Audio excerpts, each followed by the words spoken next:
Amen. Amen. Amen. Amen.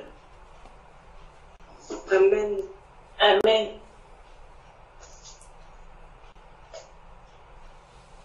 Amen. Sœur Sandra, tu es avec nous?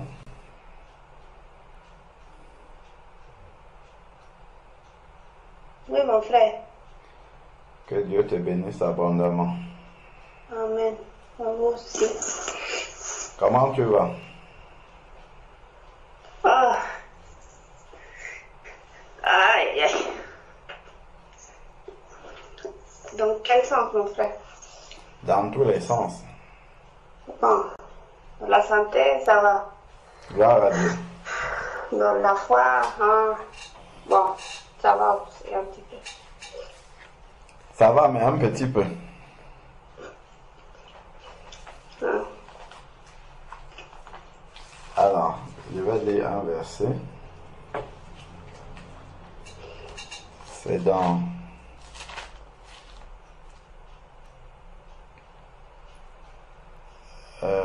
alors,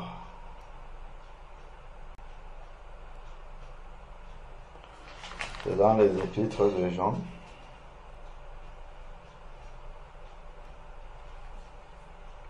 Quoi? C'est dans les épîtres de Jean, c'est vers la fin.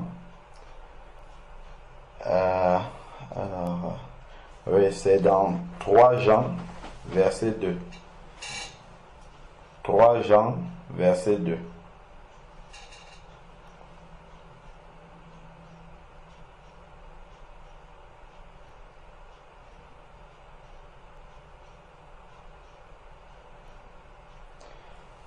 Jean, verset 2.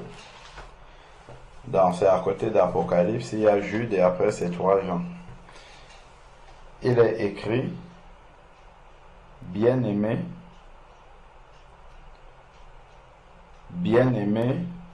je souhaite que tu prospères à tous égards et que tu sois en bonne santé,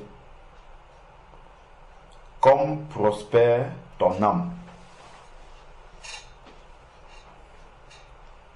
Voilà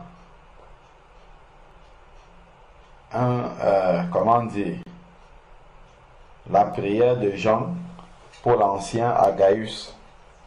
Bien-aimé, je souhaite que tu prospères à tous égards et que tu sois en bonne santé, comme prospère ton âme.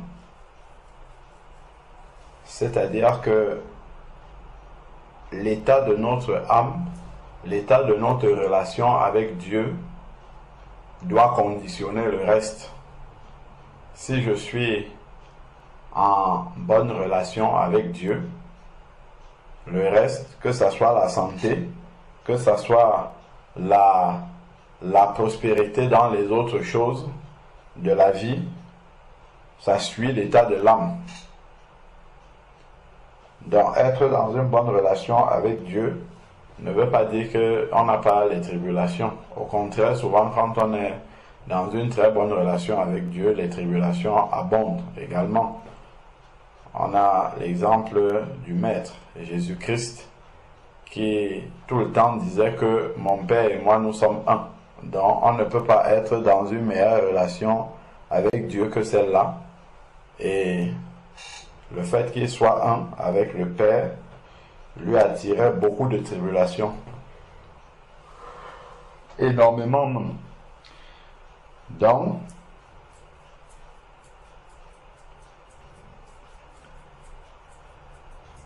tu es dans la joie maintenant, ma sœur, ou bien tu es dans la tristesse?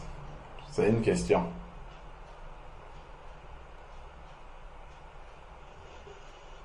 Je sais pas.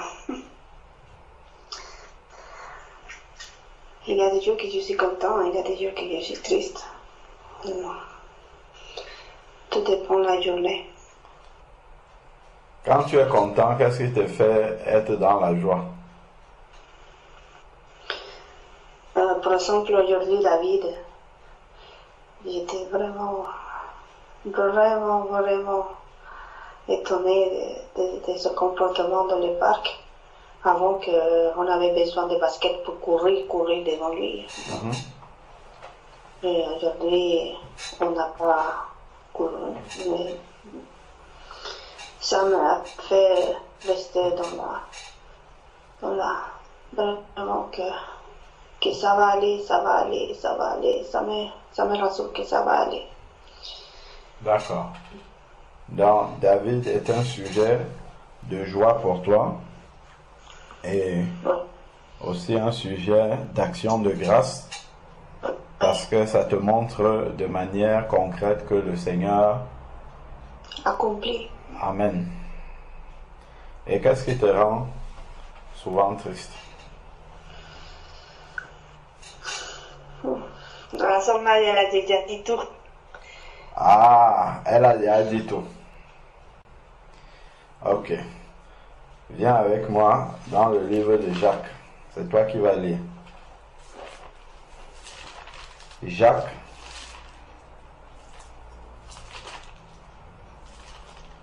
Jacques chapitre 1.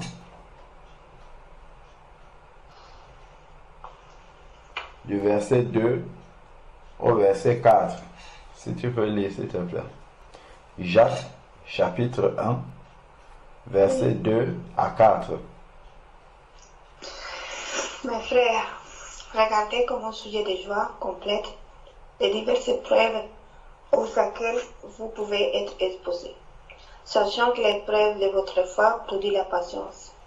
Mais il faut que la patience accomplisse perfectement son œuvre, afin que vous soyez parfaits et accomplis sans faillir rien. Amen.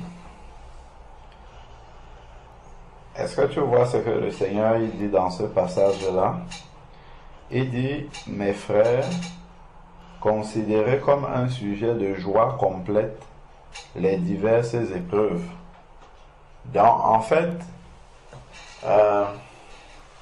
ce qui doit te donner la joie spirituelle, c'est vrai que le sujet de David est un sujet de joie dans le sens où tu vois la main du Seigneur accomplir sa promesse dans la vie de David. C'est ça qui est un sujet d'action de grâce et de joie. Et ici, le Seigneur dit de voir les diverses épreuves comme un sujet de joie complète. Donc, les diverses épreuves doivent te conduire par l'esprit. Ça fait mal à la chair, mais par l'esprit, c'est un sujet de joie complète. Ces différentes épreuves. Pourquoi? Non pas parce que l'épreuve est une chose agréable, mais parce que l'épreuve vient accomplir un travail spirituel dans ta vie. Il est dit ici, mes frères, considérez comme un sujet de joie complète les diverses épreuves que vous pouvez rencontrer. Et maintenant, il dit, sachant que la mise à l'épreuve de votre foi produit la patience.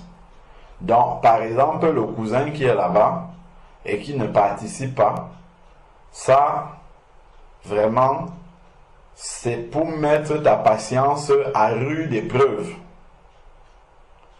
Afin que, justement, l'épreuve, que ton niveau de patience atteigne le niveau que le Seigneur veut. Parce que le Seigneur, lui, il estime que ton niveau de patience n'est pas encore au stade où il veut. Donc, il va aller chercher quelqu'un, un de tes cousins en Colombie, et puis il va l'amener dans ta maison pour que ce cousin-là travaille ta patience. C'est ça son rôle dans ta vie.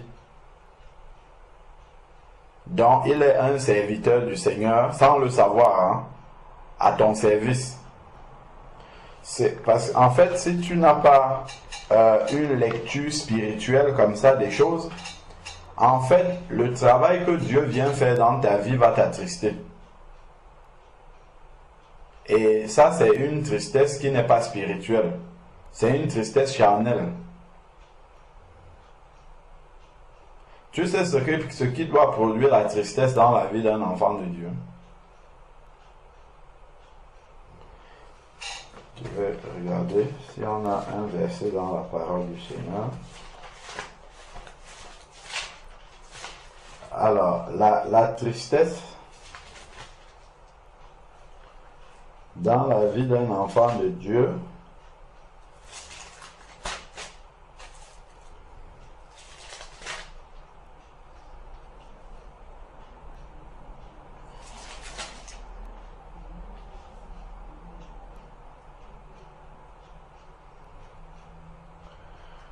la tristesse d'un enfant de Dieu, en fait, est liée. La tristesse d'un enfant de Dieu est liée au fait que sa relation avec Dieu n'est pas bonne. C'est lorsque il a fait quelque chose qui ne glorifie pas Dieu. C'est ça qui doit attrister un enfant de Dieu. Ce n'est pas parce qu'il y a un obstacle dans sa vie, une épreuve. Loin de là. L'épreuve, elle produit la joie, comme on a lu dans Jacques, et la tristesse arrive lorsque on n'a pas marché comme Dieu veut. Et il est dit que la tristesse, selon Dieu, produit la repentance. Si quelqu'un trouve ça, je crois que c'est dans 2 Corinthiens. C'est ça la tristesse selon Dieu. Mais si c'est une autre forme de tristesse, la tristesse dont tu parles là, ça en fait, c'est une tristesse qui est selon la chair. Ce n'est pas selon... 2 Corinthiens 7, frère. 10. Merci beaucoup. 2 Corinthiens chapitre 10. Ok. Chapitre 7, verset 10. Ah, merci beaucoup. 2 Corinthiens 7, 10. Voilà. Merci beaucoup. 2 Corinthiens 7, 10. En effet, la tristesse selon Dieu produit la repentance qui mène au salut et l'homme ne regrette pas. Tandis que la tristesse du monde produit la mort. Tu vois, il y a une tristesse qui est selon Dieu et il y a une tristesse qui est selon le monde. Celle que tu as présentée, c'est une tristesse qui est selon le monde. Tu sais pourquoi? Parce que la Bible dit ici qu'elle produit la mort. Tu sais en quoi est-ce que la mort, je vois un peu la mort dans la manière dont ça s'est manifesté. C'est que tu as une tristesse dans le cœur et Satan ferme ta bouche pour que tu ne l'ouvres pas au milieu de l'assemblée des saints, afin que tu gardes cette tristesse-là dans ton cœur et que ça ait une influence négative dans ta communion avec Dieu. Parce que si tu es dans cet état-là, tu ne peux pas prier avec ferveur devant le Seigneur. Tu ne peux pas prier vraiment avec consécration, concentré. Tu ne peux même pas prier avec assurance, avec foi devant le Seigneur. Et c'est en ce sens que ça produit la mort. Ça produit la mort spirituelle. La tristesse selon la chair. La tristesse selon le monde, comme c'est dit. Par contre, quand c'est la tristesse selon Dieu, la tristesse selon Dieu, comme on a dit, elle est produite lorsque tu as fait quelque chose qui n'est pas à la gloire de Dieu. Quand tu sens que vraiment ce que tu as fait, c'est pas comme ça que Dieu aurait voulu que tu agis. Ça te rend triste. Et ça pousse à quoi? Ça pousse à te repentir, à demander pardon à Dieu parce que tu as fait quelque chose qui ne le glorifie pas. Et donc, la repentance, c'est abandonner et puis changer. Donc, ça t'amène vers le haut. La tristesse selon Dieu. Parce que déjà, la source même de la tristesse selon Dieu, c'est par rapport à ta communion avec le Seigneur. Ce n'est pas par rapport à quelque chose, une relation qui est ici sur la terre et qui ne va pas comme on veut. Surtout que lorsque tu vas faire une bonne lecture spirituelle de cette relation-là, ça te montrera au final que cette personne-là ou ces choses-là qui t'arrivent et qui font mal à ta chair sont laissées par le Seigneur pour travailler quelque chose dans ton caractère, pour travailler quelque chose dans ta marche avec lui, pour te former. Ça se trouve, le Seigneur est en train de te former à un service pour lequel il va t'utiliser plus tard dans le corps de Christ. Et donc, si tu as passé le temps à t'attrister, dans une formation que Dieu te donne pour te diplômer à la fin, c'est un peu... je ne sais pas si tu vois, tu entres dans une formation, c'est une formation où tu auras un grand diplôme à la fin, mais tu passes toute la durée de la formation à pleurer. Tu passes toute la durée de la formation à dire pourquoi c'est moi qu'on a choisi pour envoyer dans une grande formation comme ça. Pourquoi est-ce qu'on veut me donner un grand diplôme comme ça? Et tu pleures. En fait, c'est ça. Donc, Dieu te choisit une belle formation, une bonne formation qui correspond bien à un bon diplôme qu'il veut te donner à la fin, parce que à la suite de ce diplôme-là, il va te donner un grand travail. Tu seras directrice d'entreprise, chef d'entreprise, peut-être même ministre dans le travail du Seigneur. Hein. Ce n'est pas selon les hommes. Si tu te rappelles, une fois on avait partagé sur le curriculum vitae spirituel, les caractéristiques spirituelles que Dieu lui regarde pour pouvoir utiliser quelqu'un à son service. Si tu te rappelles, les épreuves font partie de ton CV, le CV spirituel, pour que Dieu valide ta candidature pour un service.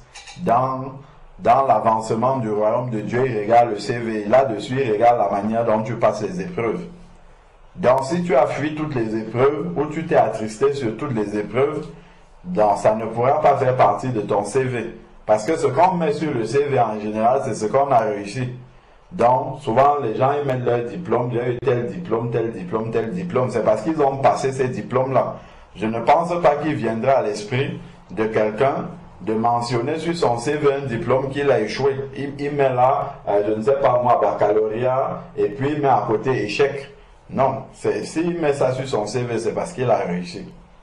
Et donc, le Seigneur utilise tout cela pour pouvoir nous former.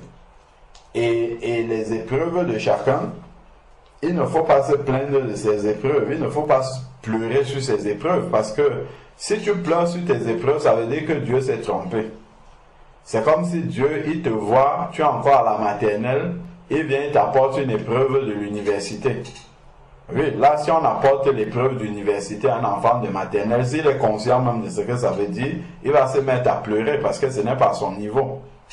Or, la Bible nous dit bien dans 1 Corinthiens, chapitre 10, verset 13, qu'il ne nous est survenu aucune tentation qui ne soit humaine, dans aucune épreuve qui ne soit supportable par nous. Le Seigneur, il dose l'épreuve et il donne le moyen de s'en sortir. Et nous savons déjà qu'il a la solution. Donc, maintenant, c'est de se mettre à genoux, et au lieu de pleurer, c'est de demander au Seigneur, Seigneur, pourquoi tu as permis cette épreuve dans ma vie?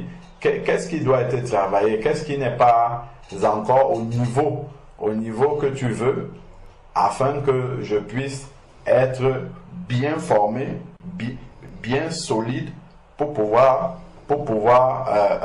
travailler à ton service?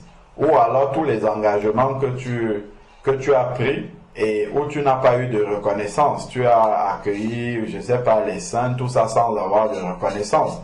Tu sais ce que ça révèle, ma soeur? Ça veut dire que quand tu faisais ça, tu attendais une reconnaissance humaine. C'est ce que Dieu est en train de te révéler. Hein?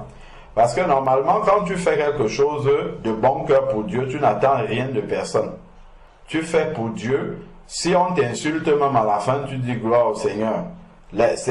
C'est même bien parce que toute la rétribution sera celle de Dieu. Si les hommes apprécient même ce que tu fais, tu vas perdre une partie de ta récompense. Parce que, souvenons-nous quand le Seigneur parle du jeûne, il dit quand tu jeûnes, ne montre pas sur ton visage que tu jeûnes, pour que les hommes te glorifient. Parce que ça sera ça ta récompense. De la même manière, quand les hommes ils commencent à apprécier ce que tu fais, ça diminue ta récompense, parce que ça là, c'est déjà une récompense. Donc, effectivement, Dieu, il t'enseigne au travers, si ça te fait mal qu'il n'y ait pas eu de reconnaissance sur tout ce que tu as fait les choses de bon cœur et tout ça, s'il n'y a pas de reconnaissance et que ça te fait mal, le Seigneur te montre que quelque part, en fait, il faut que quand tu fais quelque chose, que tu oublies les gens qui sont au bénéfice de ce que tu as fait et que tu regardes seulement à lui, au Seigneur. Donc, Si Dieu dit, ce que tu as fait, ma fille Sandra, c'est bon, le reste, ça ne compte pas. Même si tous les hommes, ils crachent même sur toi après, ils te disent que tu pensais même que tu faisais quoi comme ça, tu dis gloire au Seigneur. Et le plus important, c'est que Dieu ait dit, c'est bon. Parce que je faisais ça pour Dieu, je ne faisais pas ça pour quelqu'un d'autre.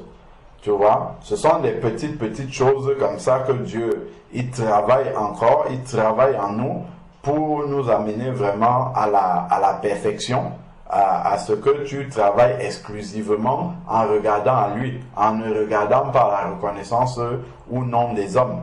Tu vois, ça ce sont des petites choses où il faut prendre du recul et avoir une lecture spirituelle des événements qui arrivent dans ta vie pour voir le sens dans lequel Dieu est en train de t'amener, pour voir le fil conducteur de la formation que Dieu est en train de te donner. Parce que toi, tu es en train de pleurer comme ça, alors que Dieu, lui, te forme. Il te forme, Et regarde, hein, on peut prendre du temps et lire dans le livre de Nombre. Lorsque les Israélites étaient dans le désert, plus ils murmuraient, plus Dieu les faisait tourner en rond comme ça. Ils tournaient, au lieu que la colonne de nuée qui suivait aille de l'avant, la colonne de nuée tournait en rond comme ça, et eux ils tournaient, et dans le désert qu'ils devaient traverser en 40 jours, ils ont fait 40 ans là-bas, et encore tout le monde n'est pas sorti du désert. Parce que justement, au lieu de comprendre que, Dieu est tout puissant, il nous a délivrés de l'Égypte, donc, il est capable de nous amener à la terre promise telle qu'il a dit. Il n'y a pas d'ambiguïté là-dessus, il va le faire. Il a promis, il le fera de manière certaine. Eux, ils ont commencé à murmurer, ils ont commencé à douter de Dieu, ils ont commencé à voir seulement ce que Dieu n'a pas encore fait. Dieu donne la manne, on ne veut plus ça, la manne tous les jours, ainsi de suite. Et ça leur a, comment dire, ça les a retenus plus longtemps dans le désert. Donc c'est vraiment ça que je t'exhorte, parce que tu vois, le malin il est très subtil. Tu viens à la communion fraternelle, mais il te dit n'ouvre pas ton micro, ne parle surtout pas. Comme ça on ne va pas t'exhorter et tu repartiras avec la même tristesse que tu avais dans le cœur. Ce sont des petits pièges du malin. Hein. Tu viens, tu as la communion fraternelle, mais tu dis déjà je ne vais pas ouvrir mon micro parce que je suis triste. Et donc le malin il te garde dans la tristesse comme ça du début jusqu'à la fin. Mais le Dieu il est là pour nous délivrer, pour nous ôter les fardeaux, pour relever celui qui est fatigué, pour encourager celui qui est découragé. C'est ça le but de la communion fraternelle. Mais ça, pour cela, il faut qu'on puisse parler. Si on vient chacun à la communion fraternelle, on dit, moi aujourd'hui je ferme mon micro, tout le monde vient, il ferme le micro, on ferme tous le micro, on coupe nos caméras, et puis on reste là, on est dans la présence de Dieu, mais il ne se passe rien. Non, la communion fraternelle, c'est pour parler, ce n'est pas pour... Oui, bien sûr, il faut écouter beaucoup, mais c'est pour parler. C'est pour vraiment pouvoir, communier. C'est même ça le mot, communion fraternelle, c'est pour communier. Et la communion dans le silence, je me demande si c'est encore la communion fraternelle. Ça devient compliqué si la communion fraternelle doit être dans le silence. Parce que, en fait, tout ce qu'on fait, le Seigneur nous dit dans 1 Corinthiens, chapitre 14, verset 26. Il nous est dit, que faire donc, frères, lorsque vous vous réunissez, l'un a-t-il un cantique, une exhortation, une langue, une interprétation, que tout se fasse pour l'édification. Donc, le but de la communion fraternelle, c'est l'édification mutuelle. Donc, j'édifie mon frère m'édifie, on s'édifie ensemble et Dieu nous édifie. C'est ça le but de la communion fraternelle. Bon, si je viens maintenant dans la communion fraternelle, je ferme mon micro, je coupe la caméra, je ne dis même pas bonsoir, je ne parle pas. Il faut que je me dise que, est-ce que ça édifie mon frère? Ça, c'est la question que je dois me poser. Est-ce que si je fais ça, à la fin, je me déconnecte, je dis Amen, est-ce que j'ai édifié mon frère? Si je n'ai pas édifié mon frère, c'est que je suis passé à côté du but de la communion fraternelle, c'est que je n'ai pas glorifié Dieu. Le but, c'est qu'à la fin, ce n'est pas que je dise j'ai reçu. J'ai reçu. Oui, ben, gloire à Dieu si quelqu'un a reçu. Mais le but, c'est de demander, est-ce que Dieu a été glorifié dans cette communion fraternelle-là? Est-ce que Dieu a été glorifié? C'est-à-dire, est-ce que quand on vient à la communion fraternelle comme ça, chacun vient avec ce qu'il a à donner à ses frères, à ses sœurs. Il vient et il apporte ça, et puis ses frères et ses sœurs en bénéficient. Mais si moi je me mets dans une certaine posture, il faut que je me demande, est-ce que cette posture-là glorifie Dieu? Et puis d'autre part aussi, je dois me poser la question, et si tout le monde fait comme moi, est-ce qu'au final, le but de la communion fraternelle sera atteint, à savoir l'édification mutuelle, l'édification les uns les autres? Est-ce que si tout le monde fait comme moi, parce que la communion, je dois toujours considérer que la communion fraternelle, bien qu'elle dépende de nous tous, mais dans ma tête, pour pouvoir me booster, je dois considérer que la réussite de la communion fraternelle ne dépend que de moi. Ça ne dépend que de mon attitude. Donc je ne vais pas venir en comptant sur frère Georges, en comptant sur sœur Florence ou sur frère Sébastien. Non, je viens en comptant sur Dieu et que Dieu peut m'utiliser pour pouvoir faire le travail. Donc c'est dans ce but-là que je dois aller. Donc si je dis déjà qu'aujourd'hui je ne vais pas ouvrir mon micro, c'est-à-dire que j'interdis au Saint-Esprit de m'utiliser aujourd'hui. Je dis Saint-Esprit, je m'en vais à la communion fraternelle, mais je t'interdis de m'utiliser aujourd'hui. Il ne faut pas que tu tentes de me donner quelque chose pour l'église, parce que moi j'ai décidé de ne pas parler aujourd'hui. Tu vois, ça ce sont des petites, comment dire, ce sont des petites ruses de l'ennemi qu'il utilise pour que la communion fraternelle ne nous soit pas bénéfique. Que nous soyons dans la communion fraternelle, mais au final, ça sera juste pour dire j'ai été dans la présence de Dieu. Mais je n'aurais pas été dans l'attitude que le Seigneur recommande dans sa parole, la manière dont il définit comment la réunion des saints doit se passer. Je n'aurais pas été dans la présence de Dieu, dans cette attitude-là. Et le malin, il se réjouit beaucoup de ça. Donc, voilà un peu, ma soeur, les quelques paroles que je peux te communiquer par rapport. Il faut, tu sais, la tristesse selon le monde là, ce sont des mauvaises pensées. Le malin, il te met des mauvaises pensées et ça là, il ne faut pas les accepter. Il faut chasser ça au nom de Jésus. Et pour chasser ces pensées là, ce n'est pas juste de dire je te chasse au nom de Jésus. C'est qu'il faut remplacer ça par autre chose.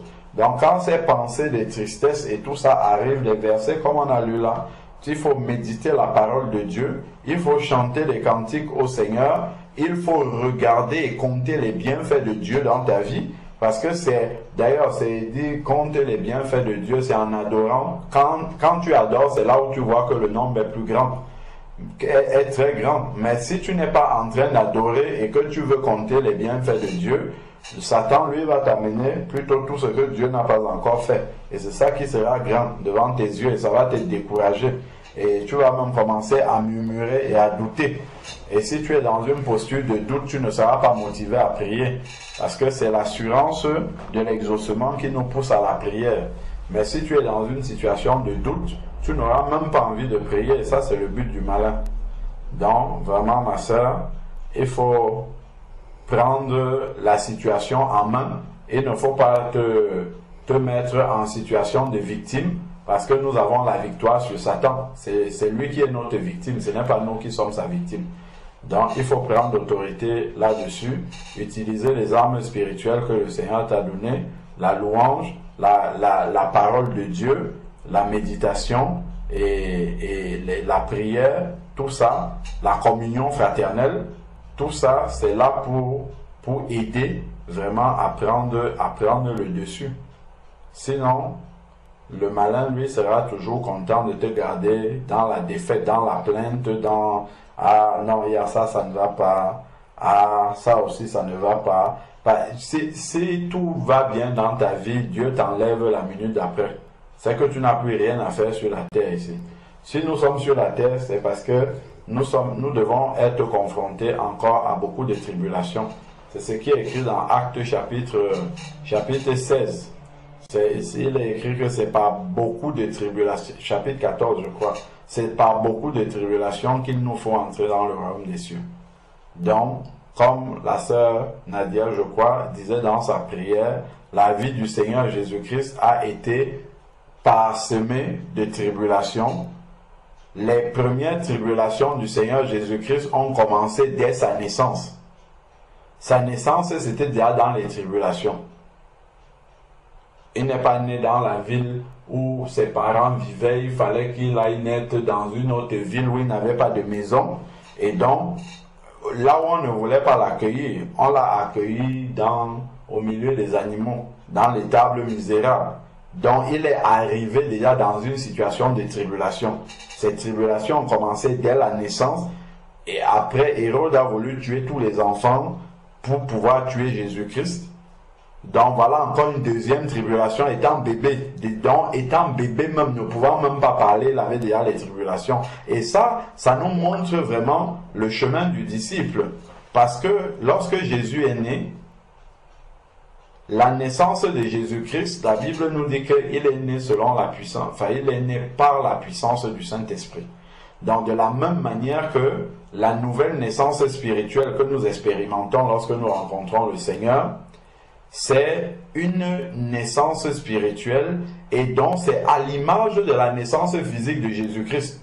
Parce que Jésus-Christ, lui, n'est pas né d'un père et d'une mère classique de manière génétique comme nous. Lui, il est né par la puissance du Saint-Esprit, exactement comme la nouvelle naissance. Donc, la naissance de Jésus-Christ est l'image de la nouvelle naissance. Et là, dans cette image de la nouvelle naissance, il nous est dit immédiatement que Jésus-Christ, lui, il est né dans les tribulations. Pas de place pour lui, il est dans un état misérable, Hérode veut le tuer et ainsi de suite.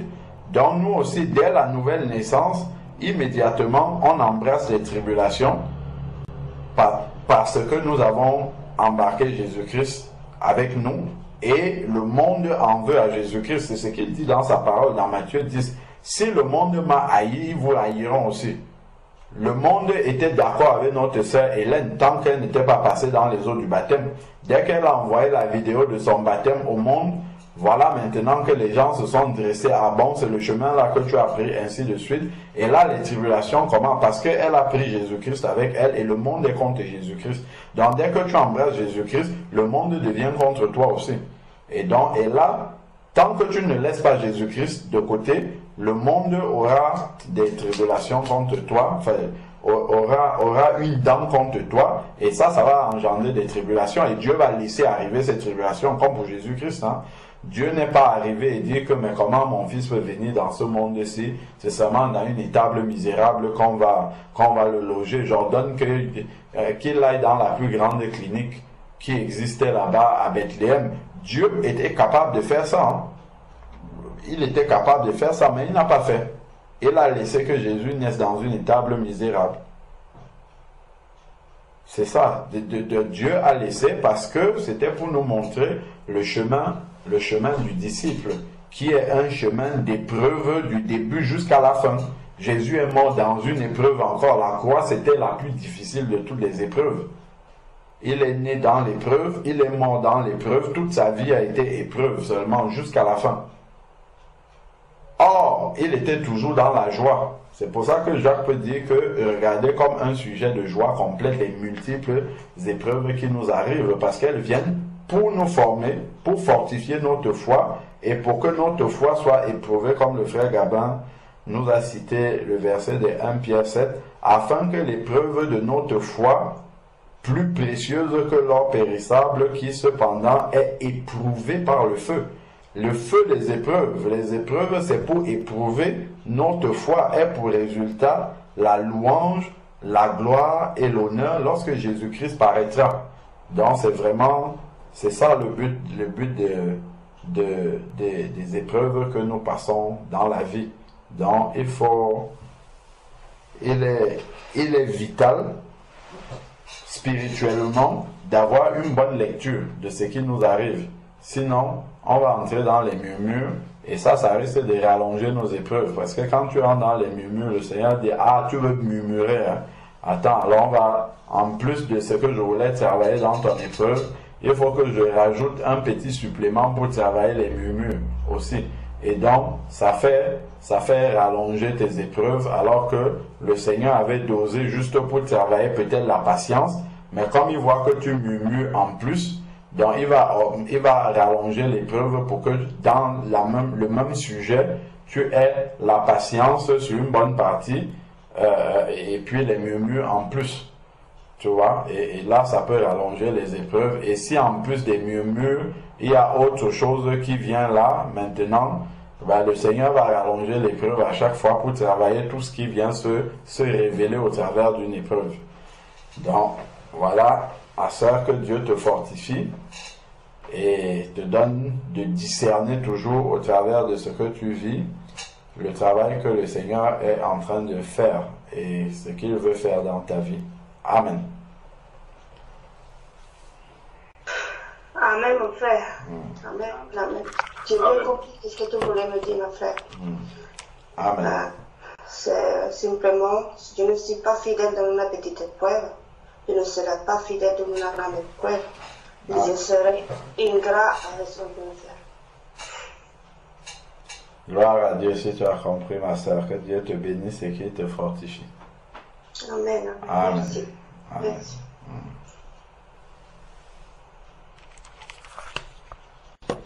Par rapport à cette situation que la sœur traverse, le Seigneur nous dit dans Hébreux 12, au verset 6, Hébreux 12, au verset 6, il dit: car le Seigneur châtie celui qu'il aime, et il frappe de la verge tout ce qu'il reconnaît pour ses fils. Donc, lorsque nous sommes dans une épreuve, ou même si nous considérons, si nous ne considérons pas la situation dans laquelle on se trouve comme une épreuve, mais qu'on la prenne comme un châtiment, le Seigneur vient toujours nous rappeler que tout ça c'est toujours par amour pour nous. Donc que ce soit l'épreuve ou que ce soit le châtiment, tout ça contribue vraiment à notre formation. Et le frère disait que justement ce cousin peut se retrouver dans la vie et qui travaille notre patience. Ce cousin est un serviteur de Dieu. Effectivement, il est un serviteur de Dieu et on le voit au travers de la parole que Dieu donne concernant Nebuchadnezzar. Nebuchadnezzar, Dieu a aimé le peuple d'Israël et Dieu soumet maintenant le peuple d'Israël à un roi. Il le soumet à la domination de Nebuchadnezzar et il appelle ce Nebuchadnezzar-là mon serviteur. On le voit dans Jérémie 27. Si nous prenons Jérémie 27, c'est vraiment pour nous montrer que on peut voir des personnes qui sont là, vraiment qui travaillent, qui font un travail qui nous amène vraiment à, comme on peut dire, un travail qui peut me mettre dans tous mes états. Un travail qui peut me mettre dans tous mes états, ça peut être quelqu'un qui vraiment me pousse à une patience extrême ou quelqu'un qui va me pousser vraiment à un renoncement total, à comprendre que effectivement je ne suis rien. Ça peut être peut-être mon épouse qui travaille mon caractère, qui travaille en moi un certain caractère, ou qui m'amène vraiment à me rabaisser. Ou même un mari qui vraiment t'amène à te regarder comme si tu n'étais vraiment rien. Et ça, ce n'est pas des situations qui sont faciles à comprendre. Souvent, on se demande, mais qu'est-ce que j'ai même fait pour que je puisse mériter cela? Pourtant, je fais tout ce que je peux, mais comment est-ce que je n'arrive à avoir aucune considération de telle ou telle personne? Quand on regarde le peuple d'Israël, certainement le peuple d'Israël, lui, il a péché. Il a péché contre Dieu, mais Dieu manifeste tellement d'amour envers ce peuple que même quand il l'envoie en captivité, il l'envoie dans cette captivité, mais tout en manifestant toujours l'amour à ce peuple. Et c'est ça qui est impressionnant avec le Seigneur. C'est que même quand le Seigneur va châtier son enfant, même quand le Seigneur va t'amener dans une situation que tu ne comprends même pas, où tu peux avoir tendance à perdre les repères, à perdre les pédales, la main du Seigneur est toujours là. Les promesses du Seigneur restent toujours valables et il continue de veiller sur toi, même dans cette circonstance qui est les plus difficiles. Donc dans Jérémie 27, au verset 6, voici ce qui est écrit.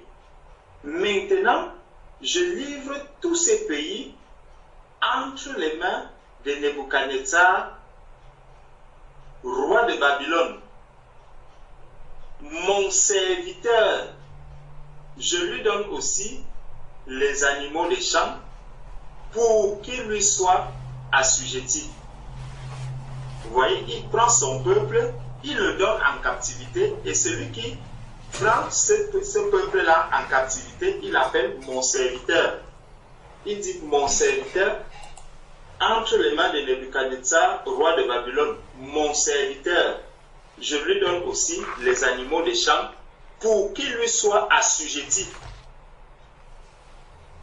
Donc, après ce que le peuple a fait, il vient maintenant donner ce peuple-là à quelqu'un et il dit, celui-ci, c'est mon serviteur. Donc, c'est lui qui va maintenant vous traiter. C'est lui qui va traiter maintenant ton caractère. C'est lui qui va maintenant traiter ta patience. C'est lui qui va maintenant traiter l'orgueil qu'il y a en toi. Je me trouvais tellement belle. Voilà, tu es trop belle, n'est-ce pas? Je vais mettre à tes côtés un homme qui va maintenant t'amener à comprendre que tu n'es absolument rien sans moi. Là, cette personne, le Seigneur l'appelle mon serviteur. Et regardez, vous allez voir comment est-ce que Dieu manifeste son amour malgré le fait qu'il y a cette personne-là à tes côtés, malgré le fait qu'il y a cette personne qui travaille ce caractère-là en toi. Dieu ne t'a pas du tout abandonné. Il est avec toi, il veille sur toi et sa main repose sur toi. Contrairement à quelqu'un justement qui va peut-être murmurer, contrairement à quelqu'un qui va peut-être s'opposer ou qui voudra aller en affront avec la manière dont le Seigneur veut le conduire. Donc si j'essaie de m'opposer à la manière dont le Seigneur veut me conduire, les situations deviennent compliquées pour moi. C'est ce qui arrive justement à ce peuple. Au verset 7, il est dit, Jérémie 27, verset 7, toutes les nations lui seront soumises. Donc il répète cette parole qu'il avait déjà dite au verset 6. À lui, à son fils et au fils de son fils, jusqu'à ce que le temps de son pays arrive et que des nations puissantes et des grands rois la servissent. Vous voyez le plan de Dieu. Donc, il dit que ce peuple doit se soumettre à lui. Et il sait le moment, le temps pendant lequel il mettra fin à cette soumission. Le temps pendant lequel il mettra fin vraiment à la souffrance que tu es en train d'endurer. Mais le Seigneur veut faire un travail. Il veut t'enseigner quelque chose. Il veut montrer quelque chose à chaque personne qui se trouve dans une telle situation. C'est parce que le Seigneur veut t'amener jusqu'à un niveau bien précis afin que tu comprennes. Dieu sait que là, quand plus on va avancer, celui-ci, je suis sûr, tout ce que je veux enlever là sera déjà ôté, peut-être dans 3 ans, peut-être dans 4 ans, chez quelqu'un d'autre c'est dans 2 mois, chez quelqu'un d'autre c'est dans 3 mois, chez quelqu'un d'autre même c'est dans 10 ans. Et en fonction du caractère difficile que j'aurai, mon épreuve va peut-être plus s'allonger ou mon châtiment va de plus en plus s'allonger. Soit alors mon caractère va être travaillé, je vais pouvoir facilement être malléable entre les mains du Seigneur et le Seigneur me sortira de là le plus rapidement possible. Donc, le Seigneur connaissait le peuple qu'il envoie ici à Nebuchadnezzar et il a fixé la durée. Bon, au verset 8, il dit, si une nation, si un royaume ne se soumet pas à lui, à Nebuchadnezzar, roi de Babylone, et ne livre pas son cou au joug du roi de Babylone, je châtierai cette nation par l'épée. Regardons donc. Donc, Dieu dit que le peuple doit se soumettre, le peuple doit aller en captivité. Donc, tu dois te laisser travailler par cette personne qui est à côté de toi et qui a un caractère difficile. Tu dois te laisser travailler par cette personne. Si tu ne te laisses pas travailler, le Seigneur dit il va utiliser les méthodes plus fortes pour ça. Pour que ce caractère-là puisse être travaillé. Donc si je manque de patience, le Seigneur sait qu'il va mettre peut-être un cousin, peut-être une tante, peut-être mon mari, peut-être mon épouse pour venir travailler ce caractère. Maintenant, si j'estime que cet époux, cette épouse, ce cousin, cette cousine ne peuvent pas faire ce travail, Dieu lui-même va donc intervenir maintenant avec ses méthodes à lui. Et il dit au peuple que il ne se livre pas à son coup au jour du roi de Babylone, je châtierai cette nation par l'épée. Donc c'est lui-même maintenant. Comme tu ne veux pas que... Regardons un peu, le peuple d'Israël avait dit, nous ne voulons plus que ce Dieu-là nous parle. Moïse, toi viens nous parler. Dieu a dit, il n'y a pas de problème. Vous voulez la méthode tendre. Moïse va donc leur parler. Et ici, Dieu dit le contraire. Il dit que, bon, moi j'envoie donc Nebuchadnezzar travailler. Vous travaillez ce caractère en vous. Comme si quelqu'un essaye de regimber contre Nebuchadnezzar, moi j'enlève Nebuchadnezzar et moi-même maintenant je vais le châtier. Vous voyez comment le travail de Dieu est. Donc le Seigneur dit, tu refuses ce cousin, tu refuses ce mari qu'il te traite. Maintenant, je vais donc le mettre de côté. Moi-même, je vais utiliser mes méthodes à moi pour t'amener à travailler ce caractère. Donc, le Seigneur dit donc que je châtierai cette nation par l'épée, par la famine et par la peste, dit l'Éternel, jusqu'à ce que je l'ai anéanti par sa main. Donc, le Seigneur, lui, il ne va pas aller mollo mollo comme on dit. Il dit, je vais aller jusqu'à l'anéantissement. Il va aller jusqu'à l'anéantissement. C'est pour ça que nous ne devons pas résister.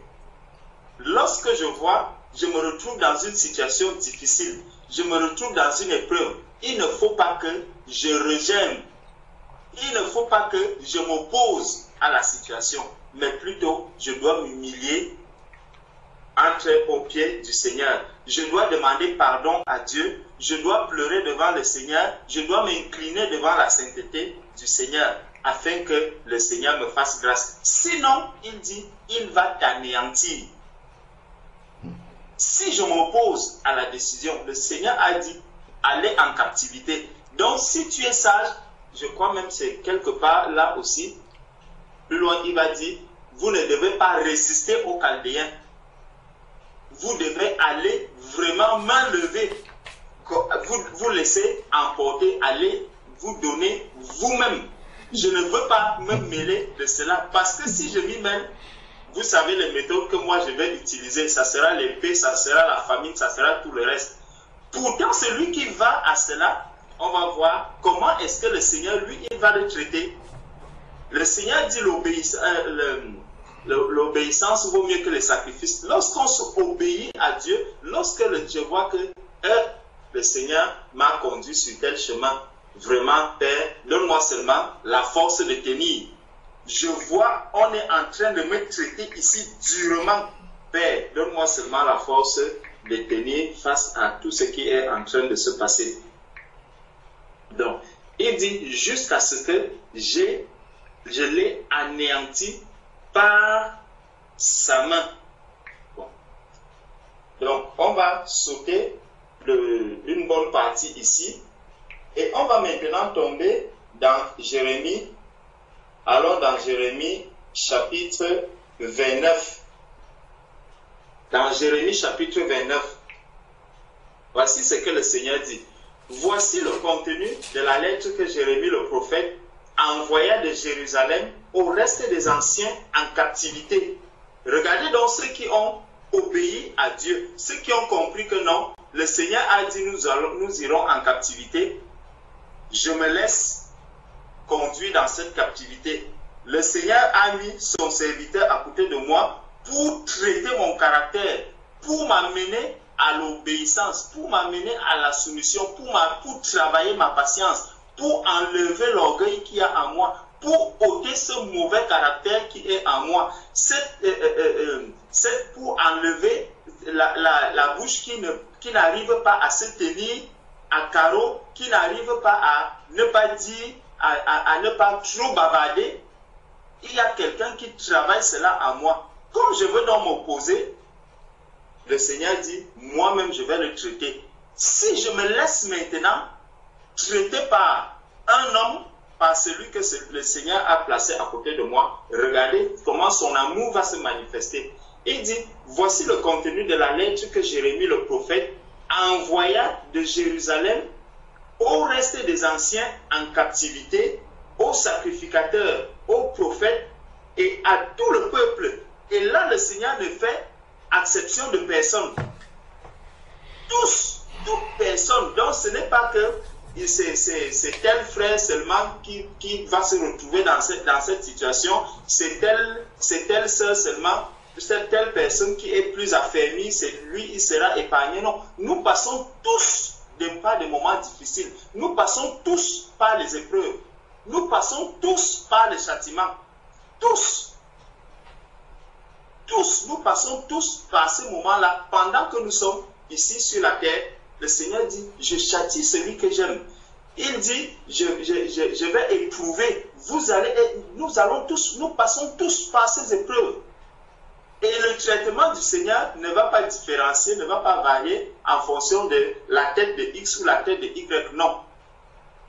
C'est pour ça qu'on nous dit ici, on nous montre ici tous ceux qui se sont soumis, tous ceux qui ont obéi au commandement de Dieu. Il dit, voici le contenu que Jérémie le prophète envoya de Jérusalem au reste des anciens en captivité, aux sacrificateurs, aux prophètes et à tout le peuple que Nebuchadnezzar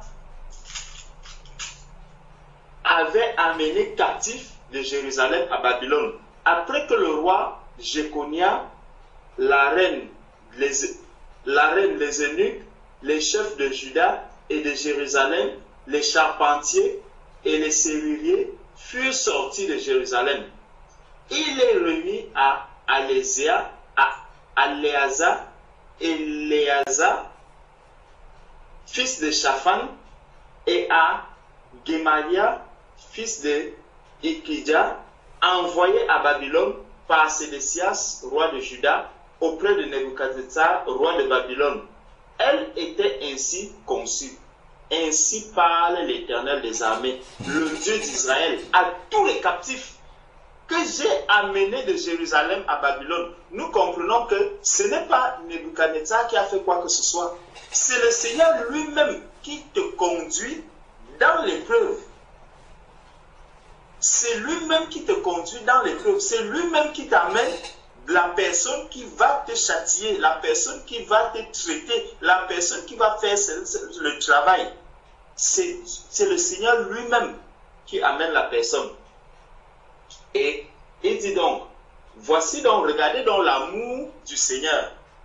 Le Seigneur ne dit pas, contrairement à ce qu'il a dit, à ceux qui ont résisté et qui voulaient tellement rester à Jérusalem, qui voulaient s'opposer au commandement du Seigneur, à ce que le Seigneur a dit, à ces personnes, il dit, ainsi parle l'Éternel des armées, le Dieu d'Israël, à tous les captifs que j'ai amenés de Jérusalem à Babylone. Bâtissez des maisons et habitez-les. Plantez des jardins et mangez-en les fruits. Quand on est en captivité, le Seigneur te dit, voici, sens-toi à l'aise dans ton épreuve. Considérez comme un sujet de joie parfaite les épreuves, les différentes épreuves qui vous sont parvenues. Donc, sens-toi à l'aise dans ton épreuve. Bâtis-toi des maisons dans l'épreuve. Mets-toi vraiment à l'aise dans cette épreuve que tu es en train de traverser. Bâtissez des maisons et habitez-les. Plantez des jardins et mangez-en le fruit. Prenez des femmes et engendrez des fils et des filles. Prenez des femmes pour vos fils et donnez des maris à vos filles afin qu'elles engendrent des fils et des filles. Multipliez là où vous êtes et ne diminuez pas. Recherchez le bien de la ville où je vous ai mené en captivité et priez l'Éternel en sa faveur parce que votre bonheur dépend du sien. Regardez là où il va maintenant dire au peuple de prier l'Éternel. Donc quand tu t'es soumis, quand tu as dit Seigneur, je suis dans l'épreuve, je comprends que je traverse cette situation qui est difficile. Pendant ce moment, prie le Seigneur. Reste au pied du Seigneur. Prie le Seigneur. Écoute ta prière. Et quoi, quelque part même, c'est un peu plus loin qu'il va le dire. Il dit priez, je vais écouter vos prières.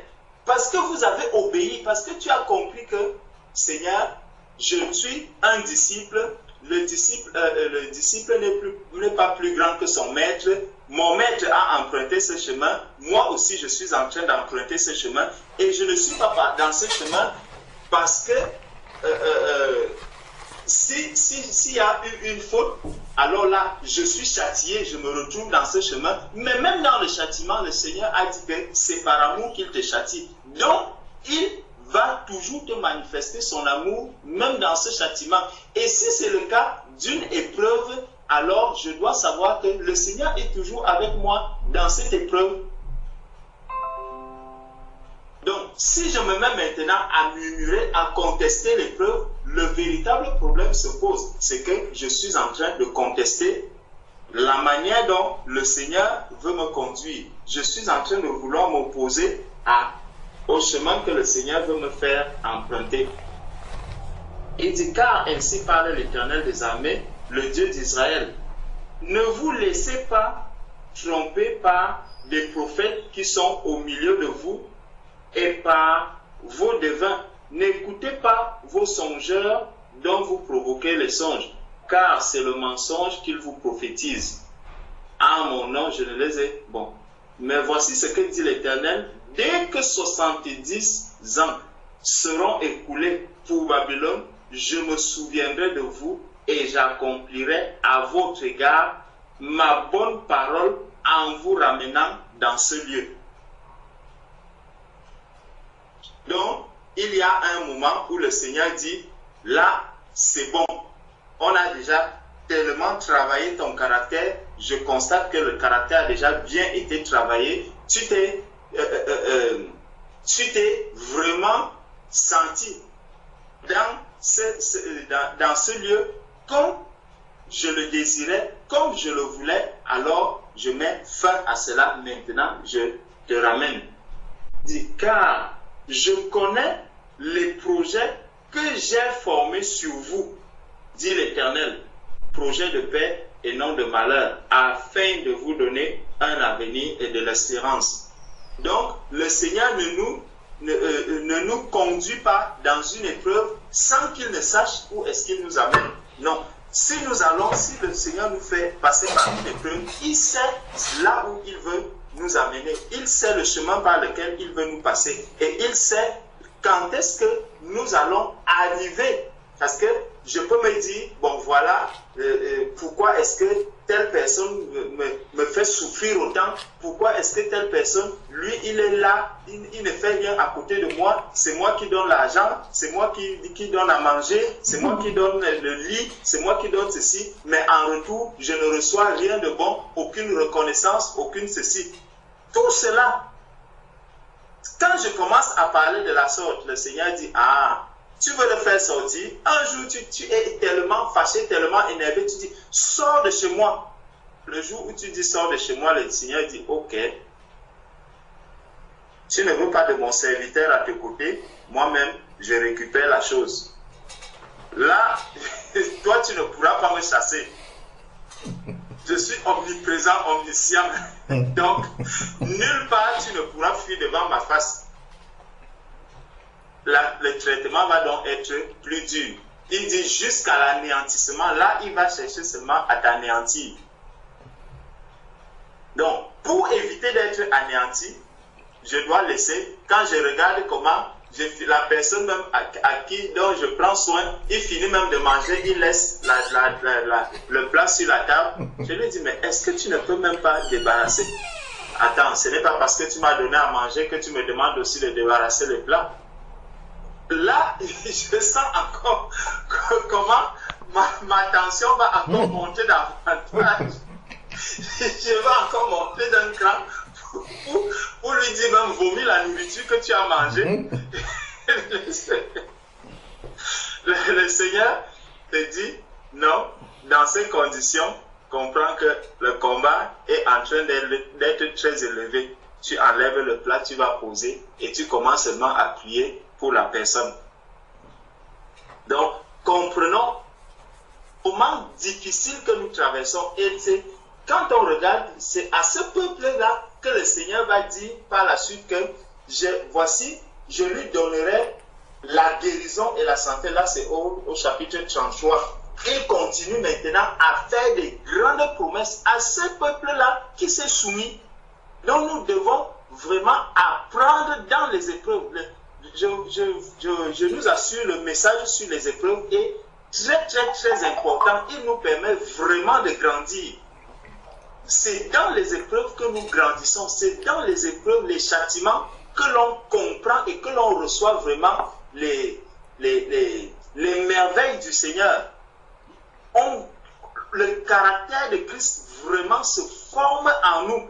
Parce que quand on voit au chapitre 33, c'est à ce peuple-là que le Seigneur va dire, je connais, je ramènerai les captifs de Juda et les captifs d'Israël et je les rétablirai comme autrefois. Je les purifierai de toutes les iniquités qu'ils ont commises contre moi. Je leur pardonnerai toutes les iniquités par lesquelles ils m'ont offensé. Ça, c'est déjà au verset 8 du chapitre 33. C'est à ce peuple qui s'est soumis, qui a compris que, Seigneur, vraiment, tu châties par amour. Seigneur, quand je suis dans l'épreuve, je comprends que vraiment tu es avec moi. Je cherche maintenant ta face. Je commence à prier dans ces moments difficiles. Je reste au pied du Seigneur. Je m'abandonne tel que lui-même disait là que quand vous serez là-bas, ne vous demandez pas quand est-ce que je vais sortir, quand est-ce que je vais... Non, tu ne dois pas te préoccuper de la sortie. Préoccupe-toi de la situation dans laquelle, de l'épreuve dans laquelle tu te trouves. Préoccupe-toi de ça pour comprendre, recevoir toutes les leçons, tous les enseignements qui te sont utiles. Ce n'est pas quand est-ce que je vais sortir. Le Seigneur lui-même a fixé le moment de la sortie. Le moment de la sortie ne dépend pas ce n'est pas toi qui viendras le fixer, non. Le Seigneur lui-même sait quand est-ce que tu vas sortir. Mais reste dans cette épreuve. Réjouis-toi dans cette épreuve. Cherche davantage la face du Seigneur dans cette épreuve. Demeure au pied du Seigneur dans cette épreuve. Passe du temps dans cette épreuve. Vraiment si dans cette épreuve, parce que là, le Seigneur a dit, faites des enfants à vos, mariez vos enfants, faites ceci. C'est une manière de dire, faites des disciples dans ces épreuves où vous êtes. Vous devez arriver à faire des disciples, de sorte que lorsque tu arrives, tu commences à parler de l'épreuve dans laquelle tu te trouves. Tu dis, voilà, j'ai quelqu'un à la maison, c'est un cousin, mais vraiment je ne comprends pas. Ce cousin, il n'arrive à rien faire. Tout ce que je fais, c'est en retour des insultes. J'arrive même maintenant à repasser, à faire son lit. Le soir, quand il vient, parfois je le trouve sur le lit avec les pieds, les chaussures. Mais vraiment, je rends grâce à Dieu parce que je vois comment est-ce qu'avant j'étais colérique, avant j'étais tellement... si c'était avant, je l'aurais déjà mis dehors depuis très longtemps. Mais plus il fait ça, plus je comprends qu'il est encore loin du Seigneur. Et je prie beaucoup pour ce frère. Vraiment, mes frères et sœurs, priez pour lui. Je pleure au devant du Seigneur que le Seigneur l'aide vraiment à le connaître, à comprendre que l'amour ne se manifeste pas de la sorte, à comprendre que je suis sa sœur et que je ne dois pas être maltraité par lui, je ne dois pas faire. Quand tu fais cela, quand tu dis cela, ça devient un témoignage tellement puissant que des personnes, quand un païen entend cela, il voit comment est-ce que lui, il est totalement à l'opposé de ce que toi tu donnes comme témoignage, l'amour que tu manifestes à cette personne. Comment cette personne ne va pas se convertir? Comment cette personne ne va pas chercher la face du Seigneur? C'est pour ça que le Seigneur dit, mariez vos enfants, faites qu'ils fassent des enfants. Nous aussi faisons des disciples dans nos épreuves, au travers de nos épreuves. Que le témoignage qui sort des épreuves que je traverse, le témoignage qui sort de la manière dont je vis dans l'épreuve, la manière dont je vis au moment où le Seigneur est en train de me châtier, qu'en ce moment, des disciples puissent en sortir, que le témoignage soit tellement grand que cela amène des âmes vraiment à comprendre qu'il n'y a que Dieu qui peut faire cela dans la vie. Et le Seigneur dit à ce peuple qui s'est incliné, qui a accepté vraiment l'épreuve, qui a accepté le châtiment, qui a compris que c'est pour son bien, le Seigneur dit, je pardonnerai toutes tes iniquités. Je leur pardonnerai toutes les iniquités par lesquelles ils m'ont offensé, par lesquelles ils se sont révoltés contre moi. Donc, lorsque je suis dans un châtiment, lorsque le Seigneur me châtie, je ressors de là. Si j'ai bien passé le temps dans ce châtiment, étant dans la joie, en comprenant que Seigneur, vraiment, je te rends grâce parce que sans toi, si tu ne me conduisais pas ici, je ne pouvais pas du tout ouvrir les yeux sur mon état. Je ne pouvais pas du tout comprendre que je suis en train de mal faire. Mais Seigneur, je te rends grâce pour ce châtiment que j'ai reçu. Vraiment, aide-moi afin que je ne puisse plus jamais tomber là-dedans. Et lorsque je fais vraiment ces prières, lorsque je m'humilie devant le Seigneur de cette manière, lorsque je m'abandonne entre les mains du Seigneur de cette manière, le Seigneur dit ici que je pardonnerai toutes les offenses qu'ils ont faites. Cette ville sera pour moi un sujet de joie, de louange et de gloire parmi toutes les nations de la terre. Parmi toutes les nations de la terre qui apprendront tout le bien que je leur ferai. Donc je sors d'une épreuve, ce n'est plus pour pleurer ou pour faire ceci. Non, j'en ressors grandi. Je ressors de là avec une médaille.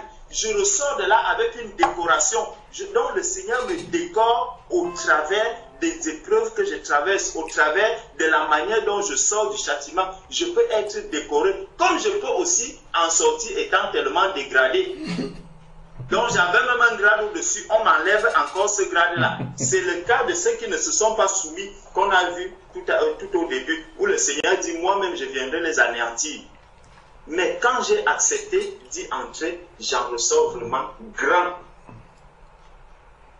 Elles seront étonnées et émues de tout le bonheur et de toutes les prospérités que je leur accorderai.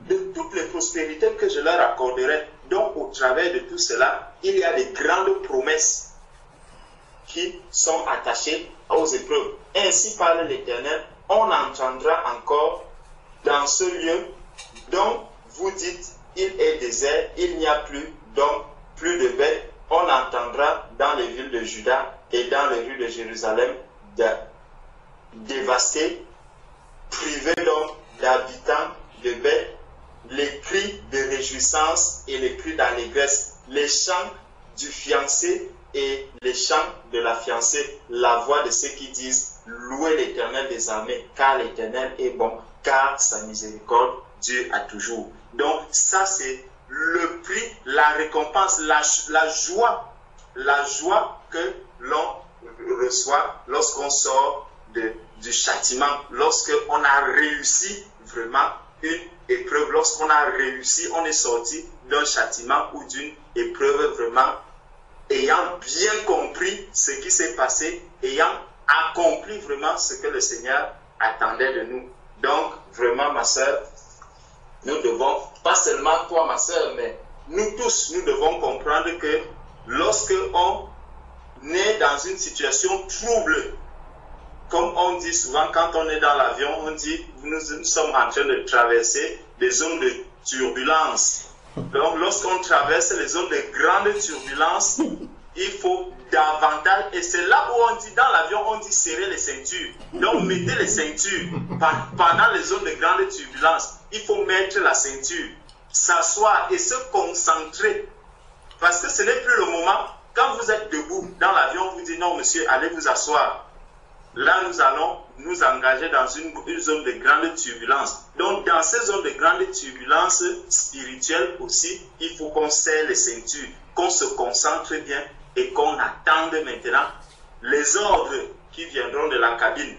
Parce que la cabine va commencer à donner des instructions.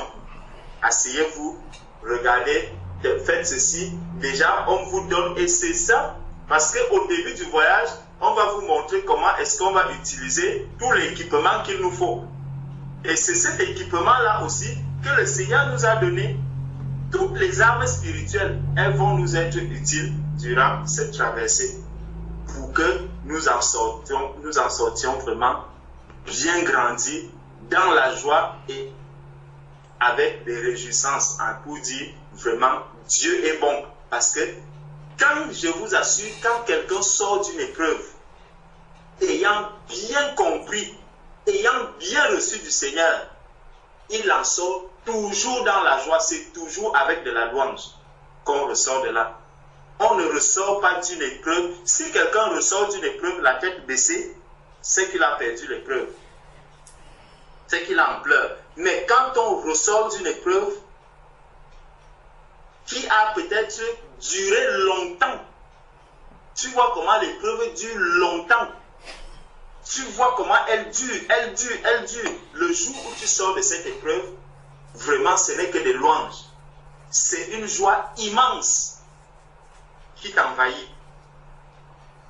Donc, vraiment, rendons grâce à Dieu pour toutes les épreuves que nous passons, pour tout le moment où nous avons été châtiés, parce que cela témoigne encore de l'amour du Seigneur. Ceux qui sont dans les zones de grande turbulence, vraiment, tenons bon. Ceux qui n'ont pas encore connu ces moments de grande turbulence, vraiment, priez pour nous, afin que nous ayons la force, vraiment, de bien serrer les ceintures et qu'on reste concentrés. Nous aussi, nous prions pour ceux qui auront à traverser aussi ces moments de grande turbulence, peut-être demain. Que le Seigneur vous bénisse. Amen. Amen. Amen. Amen. Amen.